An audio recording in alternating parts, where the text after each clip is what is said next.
So, good morning. Good morning to you all, and welcome to this leaders session of the North Atlantic Council.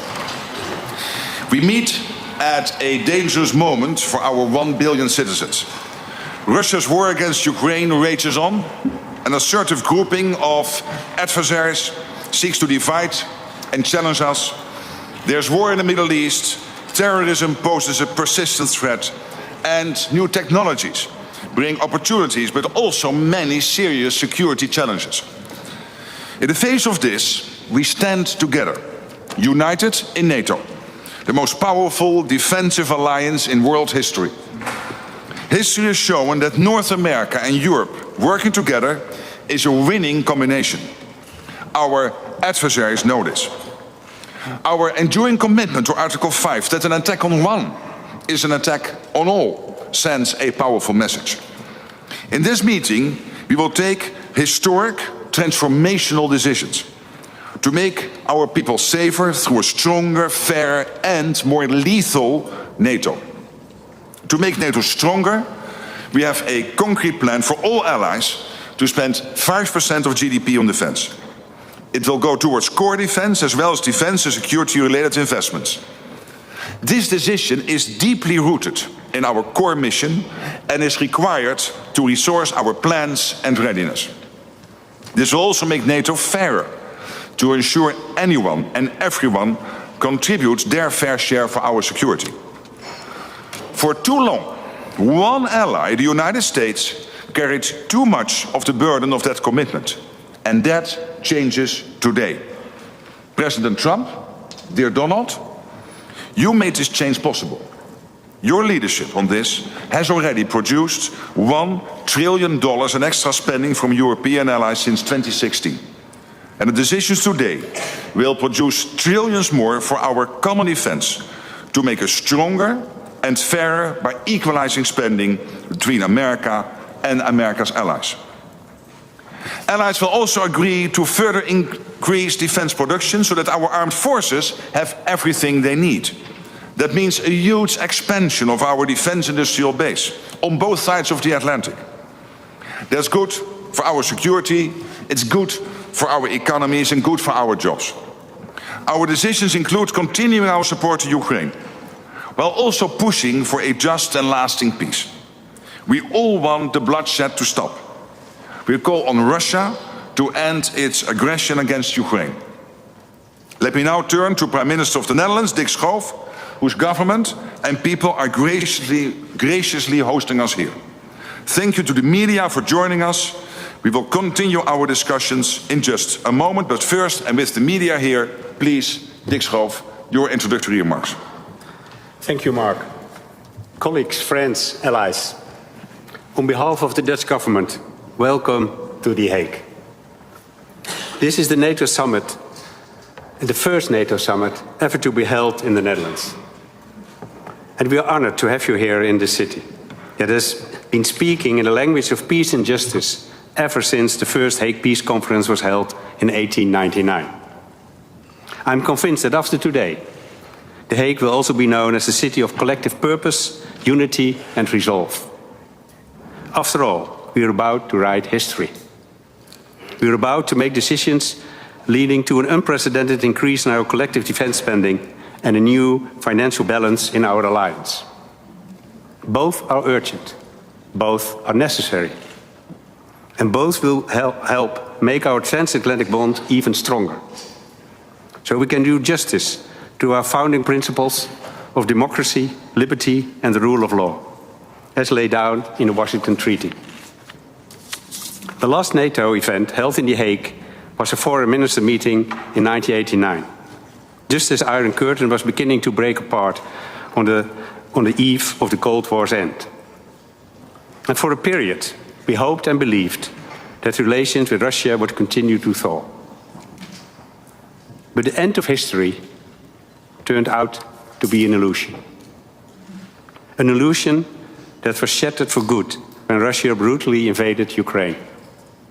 So today, there is a renewed awareness in our ranks that peace cannot be taken for granted, that it must be protected constantly and with conviction. And yes, peace comes at a cost. We must act on this swiftly and decisively. So let's stand united and embrace the Hague Defence Investment Plan. Let's go to work and write that history today. Thank you.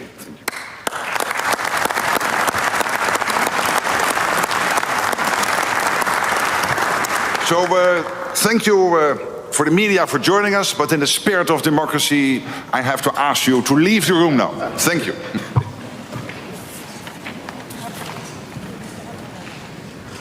Die Vorbereitung, die sehr gute Vorbereitung dieses NATO-Gipfels. Wir hatten gestern Abend bereits Gelegenheit, mit den Staats- und Regierungschefs zu einem Abendessen zusammenzukommen und über verschiedene Themen miteinander zu sprechen. Ich gehe davon aus, dass wir heute eine gemeinsame Wir werden einen Beschluss fassen, dass die NATO in Zukunft 3,5% und 1,5% zusätzlich für die Infrastruktur zur Verfügung stellt für unsere Streitkräfte. Dies alles wird in großer Übereinstimmung stattfinden, weil wir übereinstimmend feststellen, dass sich die Bedrohungslage geändert hat. Und die Bedrohung heißt insbesondere Russland. Russland bedroht nicht nur die Ukraine, Russland bedroht den gesamten Frieden, die gesamte politische Ordnung unseres Kontinents. Und deswegen will ich herzlich Dank sagen, dass wir in dieser großen Solidarität in der NATO heute zusammenkommen. Ich will ausdrücklich sagen, die Entscheidungen, die wir treffen, treffen wir nicht, um irgendjemandem einen Gefallen zu tun, sondern wir treffen diese Entscheidungen aus eigener Erkenntnis, aus eigener Überzeugung, dass die NATO insgesamt, und dies betrifft vor allem den europäischen Teil der NATO, in den nächsten Jahren mehr tun muss, um die eigene Verteidigungsfähigkeit zu sichern. Und deswegen gehe ich mit großer Zuversicht heute in diese Beratungen und freue mich darauf, die Kolleginnen und Kollegen in der NATO zu treffen. Herzlichen Dank. Good morning everybody. You know, NATO was founded some 75 years ago to defend international law, human rights, the rule of law, and I think this is more important than ever today at a time where we are where we are seeing fundamental geopolitical changes. And in this context, it is quite impressive to see this unity among the 32 members of NATO. I think Europe needs to be a strong pillar of NATO, and that is why, independent of percentages, it is important that we strengthen our military capacities, but moreover, our general security. That goes cybersecurity, our competence to manage space, satellites, and indeed my country, Luxembourg, has some know-how in that area. So we need to put everything together so that tomorrow NATO will be a strong defense alliance, make sure that we can protect the way of life of our citizens, and to do that together with the United States is of course an asset, because there are many around us who do not like the way of life we have. So I'm happy to be here and to support this common effort for more security. How truly committed is Donald Trump to NATO, you think? The fact that the President of the United States is here today is a strong commitment, I think, to NATO. But he keeps threatening to pull out from his NATO obligations. I'm here to listen to the President of the United States and to all of the other colleagues. Being together is already something important that we witness here today. Wie weit muss man gehen, um Donald Trump zu schonen, der die Europäer eigentlich verachtet? Wir sollten nicht nur nach Amerika schauen, wenn wir über unsere eigene Sicherheit nachdenken. Rund um Europa gibt es vieles, was nicht in Ordnung ist zurzeit. Wir haben Russland, wir haben den Nahen Osten, wir haben Ambitionen von China. Und wir müssen selbst in Europa für unsere Sicherheit sorgen. Natürlich ist, was in Amerika geschieht, wichtig für die Allianz. Aber selbst ohne diese unterschiedlichen Positionen haben wir die Sorge, dass wir die Lebensweise, die Lebensart der Europäer, Rechtsstaat, Freiheit, Frieden, die müssen wir absichern. Und darum geht es bei diesem NATO-Gipfel. Frieden, Belgien und Spanien scheinen eine eigene Auslegung vom 5%-Ziel zu haben. Wie viel Flexibilität braucht man? Der Weg zu diesen Ausgaben, den muss jeder Staat selbst beschließen. Und ich glaube, das, was NATO-Generalsekretär Rutte Spanien geschrieben hat, gilt natürlich für alle. Das heißt, jeder muss souverän, eigenständig seinen Weg zu diesen militärischen Kapazitäten und allgemein zur Sicherheit festlegen. Wir haben 10 Jahre, um das zu tun. Und ich glaube, da muss jeder seinen Weg finden, auch angesichts seiner geografischen Lage und seiner Geschichte. Vielen Dank. Zuerst 5% zahlen und danach Artikel 5 gültig. Was halten Sie davon? Artikel 5 ist ein Grundelement der NATO-Charta seit 1949. Das ist die Ursache, weshalb, glaube ich, viele von uns in NATO-Mitglied sind. Auch mein Land als Gründungsmitglied der NATO. Wir werden geschützt auch von den anderen. Und deshalb ist jeder, der hier etwas dazu beiträgt, ist auch ein Garant für die Freiheit und den Frieden anderer Staaten. Und deshalb gilt Artikel 5, auch Artikel 3. Wir müssen alle etwas dazu beitragen, um Sicherheit, Frieden und Freiheit zu garantieren. Vielen Dank. Prime Minister, Luxembourg's been getting a free pass as well, hasn't it? It hasn't even got to 2% of spending yet, like the Spanish as well. Why hasn't Luxembourg got to 2% spending? And what are the hopes to get to 3.5%, sir? My government has decided to, like some others, to spend 2% by the end of this year. So we are in line with many others. And our goal is to continue to increase our collective effort in the years to come. Thank you.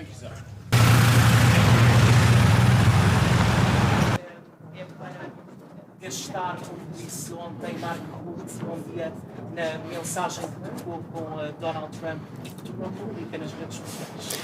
Bom, muito bom dia. Eu queria destacar no início desta cimeira 3 aspectos que me parecem determinantes num momento que é um momento particularmente relevante da nossa aliança. Em primeiro lugar, a nova ambição que sairá deste nosso encontro no que toca ao investimento na área da segurança e defesa, com vista a termos uma aliança atlântica com maior capacidade de dissuasão e de defesa do seu espaço territorial. Para esse efeito, todos teremos de fazer um esforço e este é um marco significativo da assunção de uma corresponsabilidade, de, nomeadamente na Europa, podermos acompanhar um nível de investimento compatível com os grandes desafios para enfrentarmos as ameaças e assegurarmos aos cidadãos europeus e também aos portugueses o cumprir da nossa democracia, dos direitos fundamentais dos cidadãos, da possibilidade de continuarmos a ser uma nação soberana, com os nossos aliados a constituírem connosco um espaço de dissuasão de qualquer ameaça à nossa integralidade e ao nosso espaço. Para esse efeito, teremos de investir mais na área da defesa e a segunda nota é reiterar mais uma vez que da parte do governo português nós acompanharemos esse esforço, assumimos já o encargo de este ano atingir 2% do nosso produto em investimento na área da defesa, um investimento que continuará nos próximos anos, dentro de um contexto de equilíbrio que não porá em causa nem a nossa situação financeira, nem as nossas responsabilidades com todos os serviços públicos que constituem as respostas sociais aos nossos cidadãos e dizer que olhamos para esta nova etapa não propriamente como a assunção de maior despesa por si só, mas de maior investimento. Nós não queremos apenas gastar mais dinheiro, nós queremos investir mais na nossa indústria, investir mais na nossa capacidade, poder dinamizar a nossa economia, poder aproveitar os nossos recursos humanos que, do ponto de vista... Too long. The question is too long. Sorry. Come back to the 5%. Yeah. With one precondition. So we are able to do it. It's not easy, but the whole calculation of budget regulation of European Union must be changed. So if we keep the regulation as it is, nobody in the European Union is able to fulfill 5%, whatever they say. So we have to recalculate everything in a different method. In that case, we can do. So aren't you fiddling the figures? Sorry? Aren't you fiddling the figures? Creative accounting. You like it? Mr. Orban, isn't it concerning that our global security depends on one man's ego, Donald Trump's? I don't think so. The international order is more based on common sense. And the President of the United States is a man of the common sense. As you have seen just recently to manage the conflict between Iran and Israel. So he's the man of common sense. Which means that the new wars getting shorter and the old wars are running out of the fuel, which is the consequence of his activity. Sorry. Who will run the show today, Trump? Biggest threat to Europe. He's putting the biggest threat to Europe. Biggest threat to Europe? losing the competitiveness. That's the real threat, not the the real threat is not security-wise, it's economic and losing our competitiveness on the global trade. That's our problem. Do you expect that Russia will be mentioned? Donald Trump's leadership towards NATO. Sorry? What do you think of Donald Trump's leadership? Welcome back. Do you think he deserves as much credit as Mark Rutte gave him in his private text messages yesterday? Styles are different in many countries. Mr. Prime Minister, do you expect Russia to be mentioned? Sorry. Do you expect that Russia will be mentioned as a threat or an adversary in a final statement after the summit? It's always mentioned like that. Do you support it? I think Russia is not strong enough to represent a real threat to us. We are far stronger. Why aren't you blocking like you always do? Why aren't you blocking like you always do? Blocking what? No, we don't block it. Are you happy that President Zelensky is being kept on the sidelines this time and there's no talk of Ukraine membership for NATO? NATO has no business in Ukraine. Ukraine is not member of NATO, neither Russia. And my job is to keep it as it is. Thank you very much.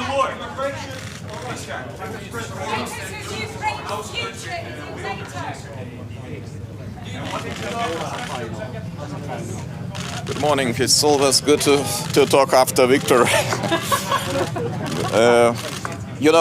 First of all, I would like to say that this is a very important meeting, and this is not about the technical details or about the decisions of secondary importance. I think we should choose the motto, make NATO great again. And in the center of this ambition is 5% level of spending. 5% do not deter. The percentages do not fight on the battlefield, but they must be translated into the cash, and the cash should be translated into real capabilities. We have to admit we are lagging behind of Russia. And Russia is producing much more equipment and ammunition as we taken together.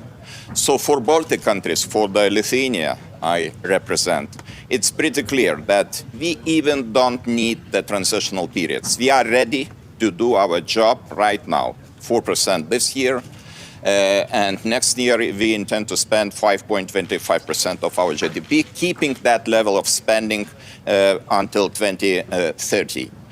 I would like to extend my gratitude to President Donald Trump, because without his engagement, I can imagine that we would discuss probably the level of 2.5% with no clear outcome and positive outcome. Probably those discussions will lead to nothing.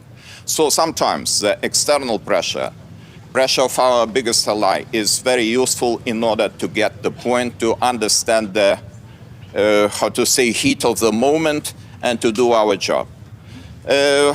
Why we need 5% in my country? We need in order to modernize our army, to create the national division, and to be ready to grant the best conditions for our allies, for our best friends and allies, Germany, United States. The 1,000 soldiers are stationed in Lithuania, United States soldiers. We have very ambitious plan to have full-scale German brigade until 2027. So for that, we need financial resources, and we are ready to do that. Mr. President, if we just let Sorry, it's not... Mr. Orban just said that actually the biggest threat to Europe is lack of competition, lack of competitiveness. When he was asked if Mr. Putin is the biggest threat, I presume you believe Mr. Putin. I could agree with Victor in this regard, that competition is important. But we should understand very well, without the security, without our readiness to defend every inch of allied territories, all other remaining issues are just not relevant. Because if we lose our territorial integrity and independence, why we need this competitiveness? For what? Do you believe Donald Trump would come to your aid if you were attacked? Do you believe Donald Trump would come to your aid if you were attacked? I believe here in Article 5, and I think that Article 5 is very simple. One for all for one. There are lots of different interpretations. I am looking forward to hear and to listen what will be this description of Article 5. But in my understanding, Article 5 is pretty clear. But Trump keeps changing his mind. I don't think so, and I really appreciate the President Trump. If he would not interested in the future of the NATO, why he would push these 5% on the table? I think this is very important to understand. If some person is interested to get the organization stronger, then proposals are coming, and proposals are coming from our biggest ally, and we have to respect those proposals. But Mr. President, what do you think? What is your assessment? Why Russia poses so big threat to us now? What are Mr. Putin's goals at the moment?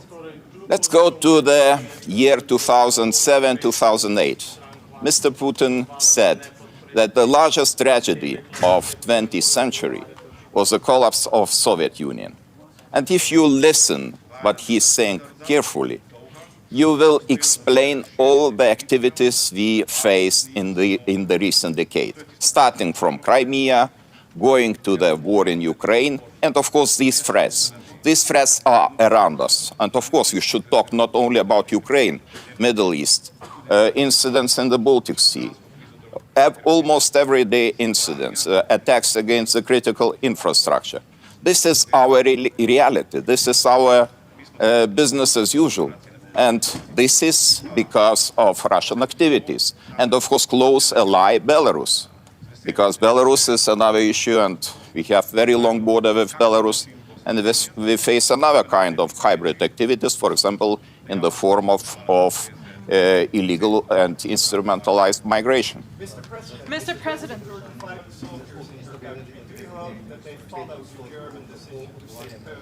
We appreciate very much your contribution, because this is integral part of EFP troops in Lithuania, and we all are working as a one strong power.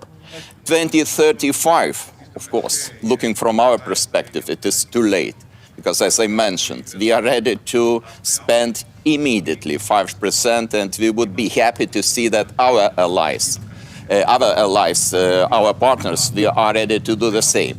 But you know, NATO, like the European Council, is the organization of the consensus. If they reach a consensus, and the consensus is 2035, let's be like that. And I hope that we will increase the financing every year, consequently, in order to reach this target. Mr. President, given that everyone seems to be... As a forerunner on defense spending, how concerned are you about the flexible interpretation of the 5% target from Spain and Belgium? Do you think this can actually jeopardize the declaration? I read the sentence. Allies are obliged to spend 5%, 3.5% on the core defense spending, 1.5% on additional infrastructure spending, and to do that until 2035. And I cannot see any interpretations in the text. We all are obliged, and this is our common duty, to do the best. We should just make organization capable to withstand the pressure, not necessarily only the pressure of Russian Federation, but also the pressure of some other hostile nations. So this is our task. Everyone seems to be having a different interpretation of what Donald Trump meant about Article 5. Do you believe that allies should have this conversation today at the table? I don't know if there will be some conversation. It would be very useful, because it would be pretty clear what is Article 5. And maybe we need this very frank discussion about Article 5, because if we describe and we understand Article 5, we understand, our understanding is the same, of course it would mean that organization will be safer without no interpretations. Maybe this discussion has to come. So you agree that now everyone has like slightly different maybe interpretations? I will have some more answers to your question probably after our today's meeting. Thank you. Thank you. Happy that Zelensky has been sidelined and Donald Trump Yes, I hope that the bilateral meeting of President Zelensky and United States President Donald Trump will take place. And I hope this is most important to know, that there is close contact between United States and Ukraine. And it's very important to keep this constant contact, to explain the arguments, to explain the situation, because the situation is changing every day. We understand. We are not far away from Ukraine. We understand the situation is changing. Not necessarily to the positive side, because Russia is trying to do to push the territories to go deeper into the territory of Ukraine. And probably this is a calculation of Vladimir Putin, just to imitate the negotiations, and meanwhile to attack, to occupy even larger territories of Ukraine, and maybe then somewhen sit at the table and to start peace negotiations. But I think this is not a very fair approach, and we have to resist it. Thank you.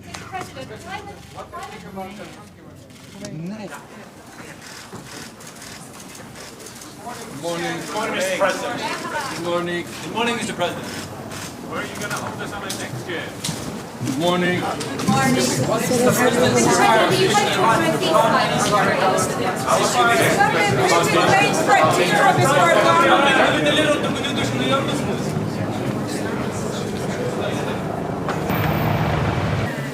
His Excellency, Mr. Bart de Wever, Prime Minister of the Kingdom of Belgium.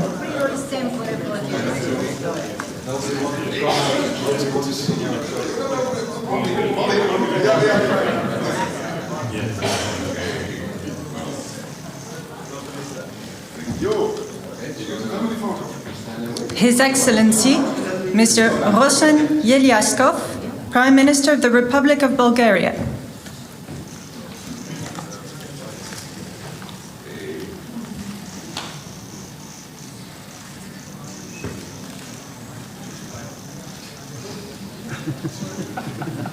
Her Excellency, Ms. Gordana Siljanovska-Davkova, President of the Republic of North Macedonia.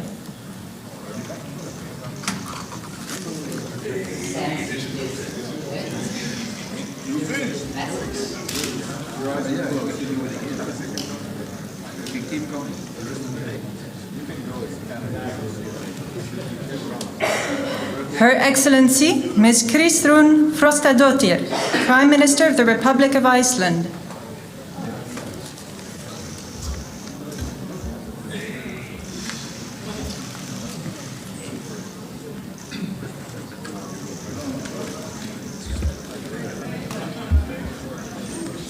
The Right Honourable Mark Carney, Prime Minister of Canada.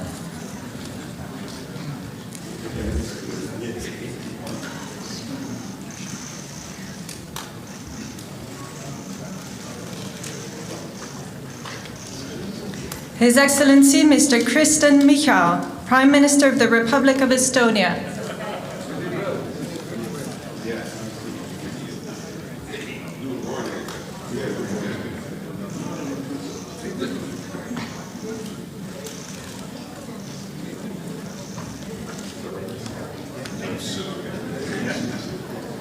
His Excellency Mr. Peter Pellegrini, President of the Slovak Republic.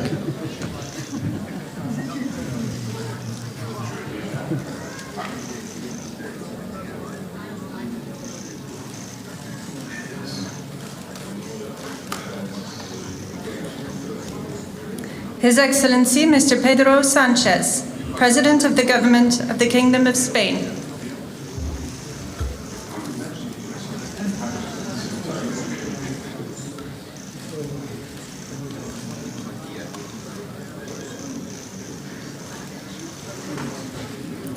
His Excellency Dr. Robert Golob, Prime Minister of the Republic of Slovenia.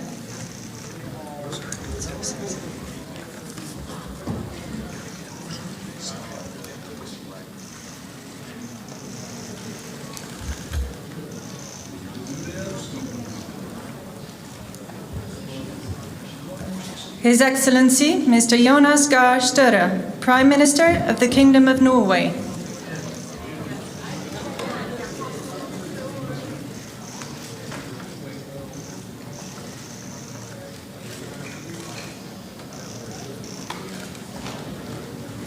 His Excellency Mr. Edi Rama, Prime Minister of the Republic of Albania.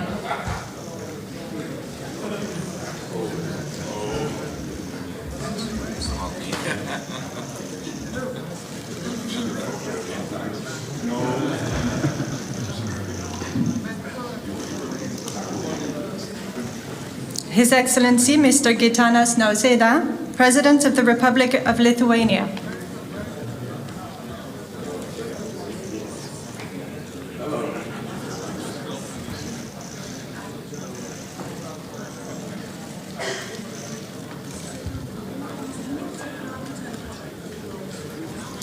His Excellency Mr. Andrzej Duda, President of the Republic of Poland.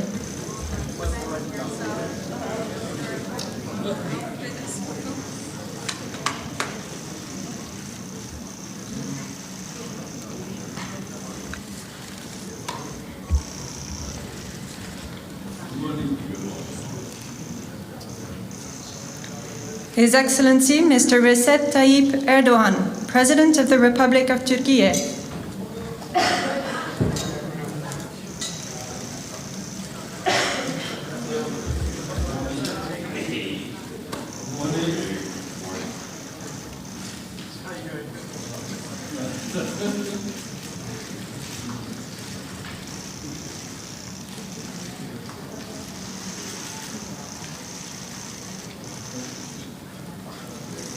His Excellency Mr. Edgars Rinkēvičs, President of the Republic of Latvia.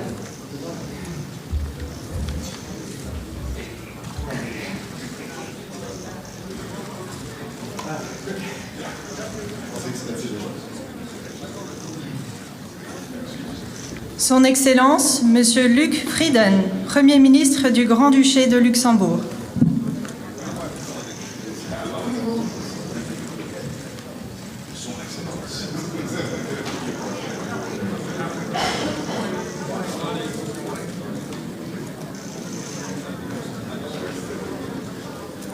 His Excellency Mr. Luis Montenegro, Prime Minister of the Portuguese Republic.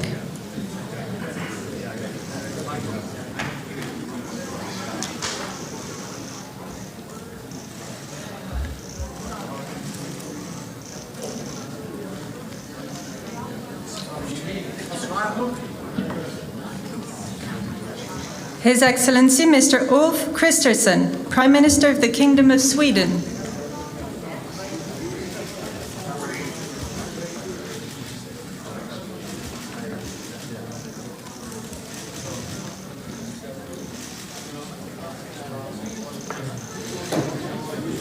His Excellency Mr. Jakub Milatovic, President of Montenegro.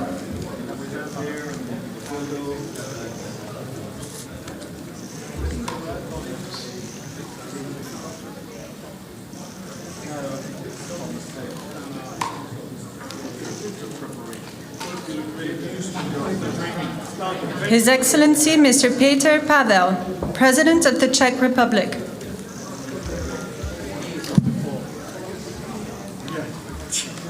Thank you for that advice. No problem. Just as I'm going up. We'll trip your shoelace and whatever, so that makes things easier.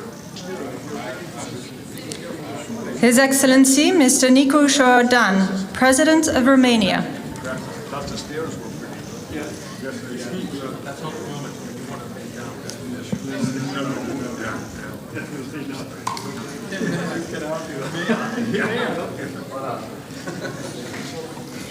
The Right Honourable Keir Starmer, Prime Minister of the United Kingdom of Great Britain and Northern Ireland. It's nice.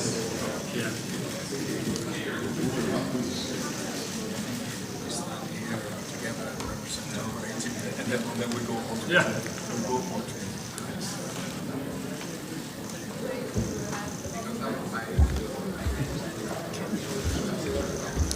His Excellency Mr. Kyriakos Mitsotakis, Prime Minister of the Hellenic Republic.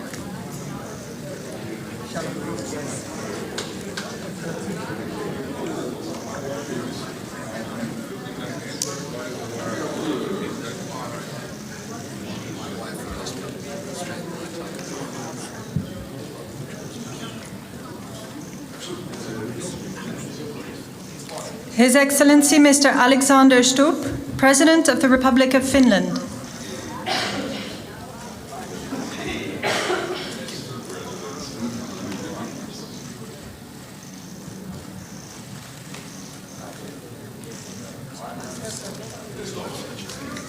His Excellency Mr. Friedrich Merz, Chancellor of the Federal Republic of Germany.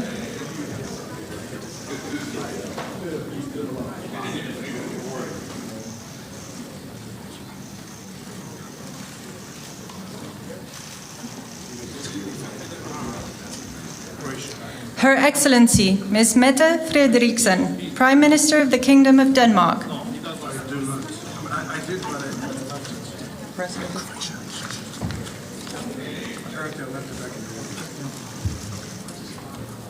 Just put this one at that bench.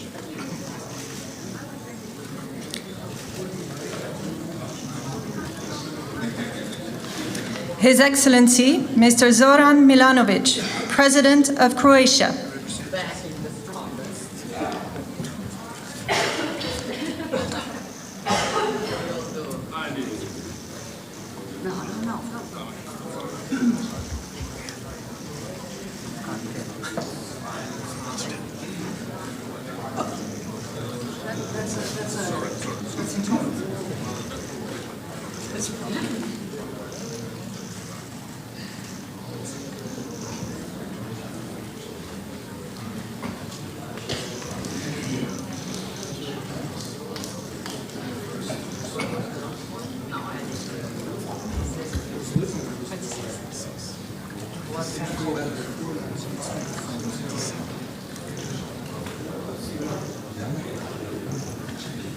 His Excellency Mr. Viktor Orbán, Prime Minister of Hungary.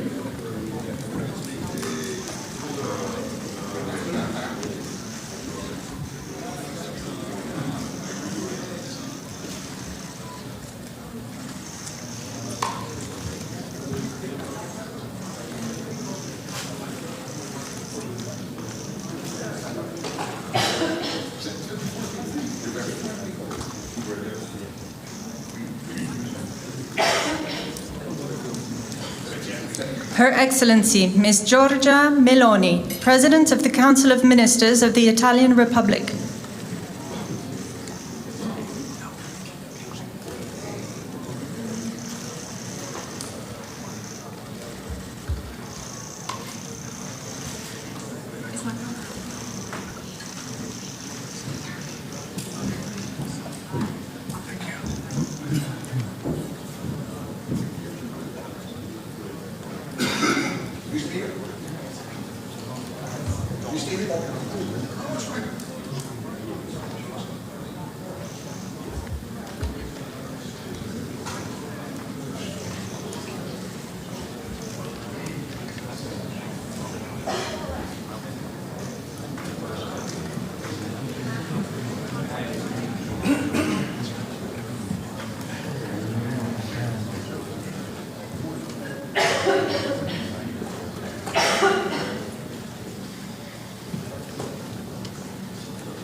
Son Excellence, Monsieur Emmanuel Macron, Président de la République française.